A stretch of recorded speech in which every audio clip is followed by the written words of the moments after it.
तो आज की वीडियो में हम लोग करने वाले अजमेर शरीफ से लेकर सरवाड़ शरीफ का जो पैदल सफर है उसके अंदर क्या क्या चीजें हमारे को देखने को मिलती है, मतलब कि ये पैदल सफर कहाँ से स्टार्ट होता है और कहाँ जाकर खत्म होता है। तो ये सारी चीजों की जानकारी हमारे को इस वीडियो में मिलने वाली है और हम भी साथ में पैदल चलेंगे लोगों के। तो ये सफर कुछ 65 किलोमीटर समथिंग्स का होता है। तो मैं गरीब नवाज के दरबार की चौखट को चूम के निकल चुका हूँ उनके बड़े साहबजादे की मजार की ज़ियारत के लिए, जिनका नाम है हजरत ख्वाजा फखरुद्दीन चिश्ती रहमतुल्लाह अलैह। तो तुम लोग भी मेरे साथ जुड़ जाओ इस वीडियो में और वीडियो को शुरू से लेकर एंड तक देखो, क्योंकि इस सफर में तुम्हारे को बहुत ज्यादा मजा आने वाला है। बहुत ज्यादा रूहानियत महसूस होगी तुम लोगों को कि यार ये सफर कितना ज्यादा इजी हो जाता है। मतलब 65 किलोमीटर आपके लिए इतना इजी हो जाएगा काटना कि आप सोच भी नहीं सकते। और साथ में हम उन लोगों से बात करने की कोशिश भी करेंगे जो पैदल चल रहे हैं, मतलब जो अजमेर से लेकर सरवाड़ तक का पैदल सफर कर रहे हैं। उनकी क्या मन्नतें रही हैं, उन्होंने क्या मुरादें मांगी है अपने दिल में और उनकी मुरादें किस तरीके से पूरी हुई है, ये सारी जानकारी तुम्हारे को मैं देने वाला हूँ। उसके साथ साथ ये पैदल सफर कहाँ से स्टार्ट होता है और कहाँ जाकर खत्म होता है, तो ये सारी चीजों की जानकारी हमारे को इस वीडियो में मिलने वाली है और हम भी साथ में पैदल चलेंगे लोगों के। तो वीडियो काफी इंटरेस्टिंग है और चैनल में नए हो तो चैनल को सब्सक्राइब करके रख लो, क्योंकि मैं काफी सारी ऐसी दरगाहों की वीडियो बनाने वाला हूं जिनके बारे में हम लोग जानते भी नहीं और हमें पता भी नहीं कि किस जगह मौजूद है, वहां पर जाना कैसे है। इसलिए चैनल को सब्सक्राइब करके रख लो और बेल आइकन को दबा लो, क्योंकि मैं जब भी वीडियो डालूंगा तुम्हारे को पता चल जाएगा कि मैंने वीडियो डाल दी। तो चलो फिर चलते हैं अजमेर टू सरवाड़ शरीफ।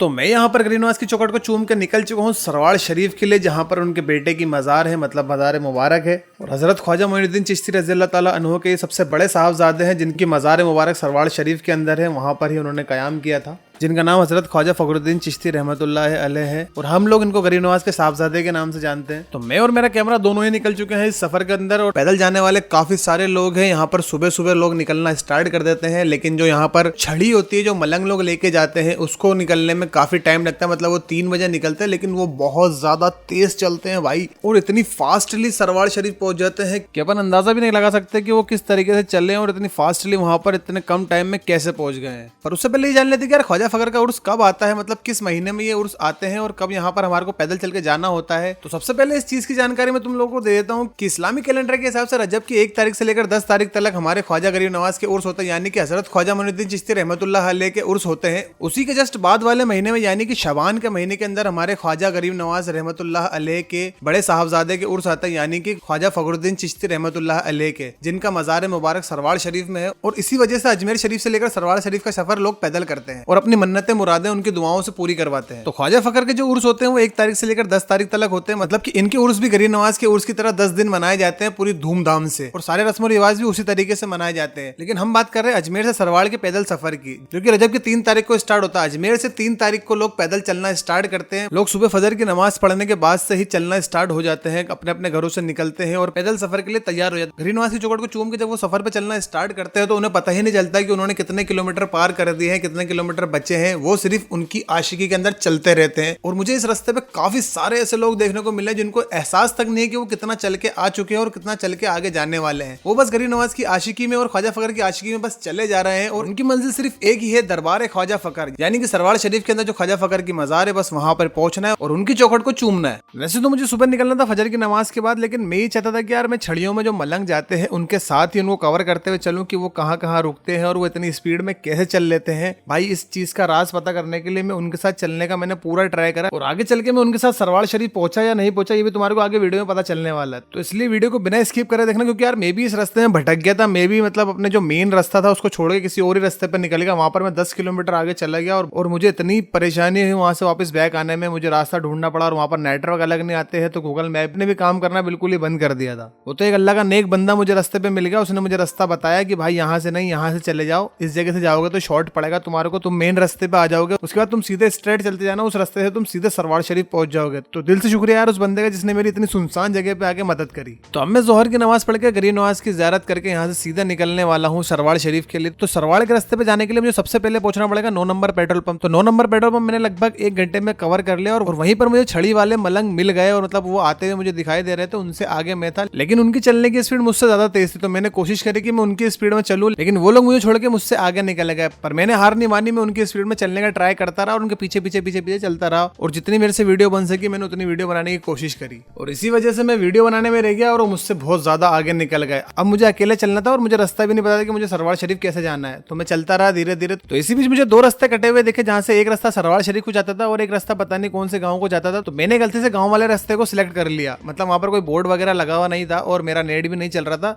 तो इसलिए मैं गाँव वाले रास्ते पे निकल गया। अब गाँव वाले रास्ते पे मैं चलता रहा और मुझे ऐसा लगा कि यार पब्लिक मेरे आगे पीछे क्यों नहीं है। तो मुझे रियलाइज हुआ कि मैं 7-8 किलोमीटर आगे आ चुका हूँ और आगे पीछे मुझे लोग नहीं दिख रहे, तो इसका मतलब ये कि यार मैं सरवाड़े के रास्ते पे नहीं हूँ। तो थोड़ा सा और आगे चलने पे मुझे एक बंदा दिखा जिसने मुझे बोला कि भाई आप सरवाड़े के रास्ते पे नहीं जा रहे हो, ये किसी गाँव का रास्ता है। तो गाँव का नाम मुझे नहीं पता, तो इसलिए उसने मुझे बताया कि आप इस रास्ते से कट कर डायरेक्ट सरवाड़े के रास्ते पे मिल जाओगे। तो इस रास्ते पे जाओगे तो आपको सीधे जाना होगा, वहां से आपको सरवाड़ का रास्ता आ जाएगा, मतलब सरवाड़ वाला हाईवे आ जाएगा, फिर आप इजीली सरवाड़ पहुंच जाओगे। तो यही मैं बता रहा था कि अगर आपको सरवाड़ शरीफ जाना तो 9 नंबर से सीधे सीधे आगे बढ़ते रहना है, किसी भी इधर उधर जगह नहीं मुड़ना, बस नाक की सीध में चलते जाना है और आगे बढ़ते बढ़ते आदर्श नगर को पार कर लेना है। आदर्श नगर वाले पूरे रोड को क्रॉस करने के बाद, आदर्श नगर को पार करने के बाद हम लोग पहुंच जाएंगे परबतपुरा बाईपास। परबतपुरा बाईपास में ना तो हमारे को लेफ्ट जाना है ना राइट जाना है, हमारे को जाना है सीधे एकदम नाक की सीध में। बस यही सरवाड़ का रोड है, इसको पकड़ लो, अपन सीधे सरवाड़ पहुंच जाएंगे। तो मैं परबतपुरा के यहाँ पर पहुंचने के बाद ही रोड भटक गया था, क्योंकि मैंने कोई और रास्ता ही चुन लिया था, मतलब मैं किसी गांव में पहुंच गया था। तो इस बीच में मैंने घाटी वाले बाबा को मिस कर दिया, मतलब वहां की दरगाह पे नहीं जा पाया। तो इसी रास्ते पे घाटी वाले बाबा की दरगाह भी है, जिसपे हम एक अलग वीडियो बनाएंगे पूरी की पूरी, मतलब वहां पर कैसे जाना है, वहां के उर्स कब होते हैं, किस तारीख को स्टार्ट होते हैं, किस तारीख को खत्म होते हैं, घाटी वाले बाबा कौन है, उनकी पूरी हम हिस्ट्री जानेंगे। लेकिन वो बात करेंगे हम हमारी अलग वीडियो के अंदर। फिलहाल के लिए चलते हैं हम सरवाड़ शरीफ के रास्ते पर, और घाटी वाले बाबा को पार करने के बाद मैं पहुंच गया सीधे नसीराबाद। लेकिन यहाँ पहुंचने में मुझे कम से कम 5 से 6 घंटे लगे, और नसीराबाद में पहुंचने के बाद मैंने एक गार्डन में रेस्ट वगैरह करा, मतलब यहाँ पर जो बीच में एक गार्डन पड़ता है, मतलब काफी बड़ा गार्डन है, वहाँ पर लोग बैठते हैं, तो वहीं पर मैंने रेस्ट करा। लेकिन उस टाइम मेरे कैमरे की बैटरी डाउन हो गई थी, इसलिए बैटरी को मैंने चार्ज पे लगा रखा था, तो यहाँ की मैं कोई वीडियो बना नहीं पाया। तो नसीराबाद में थोड़ी देर रेस्ट करने के बाद मैं निकल गया अपनी मंजिल की तरफ, और मंजिल की तरफ जाते जाते मुझे दिखा यहाँ पर एक बाईपास, मतलब एक नेशनल हाईवे जिसका नाम कोटा बाईपास है। तो उस हाईवे पे भी हमारे को ना तो लेफ्ट जाना है ना तो राइट जाना है, हमारे को जाना है सीधे पार करके हाईवे को, मतलब कि सरवाड़ वाले रोड पे। इसके बाद से हमारे को सीधे कंटिन्यू चलते रहना है, और चलते चलते मेरे को काफी सारे लंगर वगैरह जो हो रहे थे वो देखने को मिले। आपको बता दूं लंगर वो होता है, मतलब कि जो हमारे को न्याज वगैरह किसी बुजुर्गाने दीन की याद में दिलाई जाती है, उसको सब पे तकसीम करा जाता है। तो इस तरीके के लंगर हमारे को जगह जगह देखने को मिले थे, लेकिन मैंने पीछे उनको अवॉइड कर दिया था। लेकिन अब मुझे लगने लगी थी काफी ज्यादा भूख, तो मैं रुक गया एक लंगर वाली जगह पर, मतलब जहाँ पर लंगर चल रहा था, काफी अच्छे से बिठा के लोगों को खिलाया जा रहा था कि वो आगे का सफर आसान कर सके। थोड़ा बहुत खाने के बाद मैंने सोचा कि यार किसी का इंटरव्यू वगैरह ले लेते हैं जिसकी मन्नतें मुरादें पूरी हुई है। तो मैं पहुंच गया एक बंदे के पास जिसका मैंने इंटरव्यू लिया। तो उनका क्या कहना है सरवाड़ शरीफ के उर्स में लोग पैदल क्यों आते हैं, तो उन्हीं की ज़बानी से हम सुनते हैं। मेरा नाम रेहान है, मैं फायसागर से आ रहा हूँ ठेठ पैदल पैदल, मैं हर साल आता हूँ। बस ये सही है, बस खाजा जैसे चाहने वाले अपन।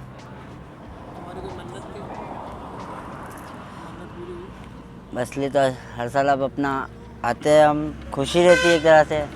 मांगा था खाजा जैसे कुछ तो मिल गया, तो अब आए हैं। नहीं आएंगे तो फिर ना शुक्रापन हो जाएगा, वो मिलने के बाद भी ना शुक्रापन करेंगे तो फिर वो अच्छी बात नहीं होती है। ये मेरी अम्मी बताती थी मेरे को, बोले अगर कुछ मांगोगे तो देते हैं, और अगर देने के बाद अगर आप वो पूरी नहीं करते तो फिर कोई मतलब नहीं है, आपको उल्टा हो जाएगा उसके साथ। पूरा नंगे पे रहा हूँ। तो भाई जो हमारे वो पूरे अजमेर से लेकर सरवाड़ तक लंगे पैर चले हैं, तो इसी बात को जान के मैं भी बहुत ज्यादा मोटिवेट हो गया था और मेरे अंदर आ गई थी फुल एनर्जी। तो अब मैंने सोचा कि यार अब मैं जब भी रुकूंगा जब तक मैं 10-15 किलोमीटर पार नहीं कर लेता। तो यही सोचते हुए मैंने 5 से 10 किलोमीटर पार कर लिए थे, और आगे जाके मेरे को दिखा एक और जगह लंगर, और वहां पर मैं रुक गया और मैंने सोचा कि यार थोड़ा बहुत यहाँ पर रेस्ट कर लेते, उसके बाद फिर आगे बढ़ेंगे। और वहां मुझे एक बहन मिली जिन्होंने 1 साल पहले मन्नत मांगी थी, और उनकी मन्नत पूरी हो चुकी थी, और मन्नत को पूरी करने के लिए वो अजमेर शरीफ से सुबह चली थी, और रात को तकरीबन 10 बजे करीब वो सरवाड़ के रास्ते में 10 मील तक पहुंच चुकी थी। मतलब अब यहाँ से सिर्फ और सिर्फ इनको 20 किलोमीटर चलना था, इसके बाद ये सरवाड़ पहुंच जाएंगी। तो उनका क्या कहना है सरवाड़ शरीफ के पैदल सफर को लेके, तो वो आप सुनो उनकी ज़बानी। मेरा नाम शबनम खान है और मैं फर्स्ट टाइम आ रही हूँ। जैसा मुझे बाबा फकर में पता चला था, जैसे मेरी औलाद की मन्नत है, तो कहना मैंने मन्नत मांगी थी मेरी औलाद हो जाएगी तो मैं पैदल आऊँगी। अल्लाह का शुक्र हुआ, अल्लाह का करम है ख्वाजा फकर का कि 1 साल में मुझे मेरी बेटे से नवाजा गया, तो इस वजह से मैं उसकी मन्नत पूरी करने आई हूँ। लेकिन बहुत लंबा सफ़र है, फर्स्ट टाइम आई हूँ और हालत भी थोड़ी डाउन है, लेकिन इंशाअल्लाह कोशिश पूरी करूँगी कि सफ़र तय करूँ और मुकाम पे पहुँचूँ। जी हमारे घर के बड़े बुजुर्ग के उन्होंने बताया था कि बाबा फकर जाओ पैदल, इंशाअल्लाह आपकी मन्नत पूरी होगी। और जैसे बेटे की मैंने आपको बताया मन्नत थी, तो फिर मैंने इसलिए अब मन्नत मांगी थी।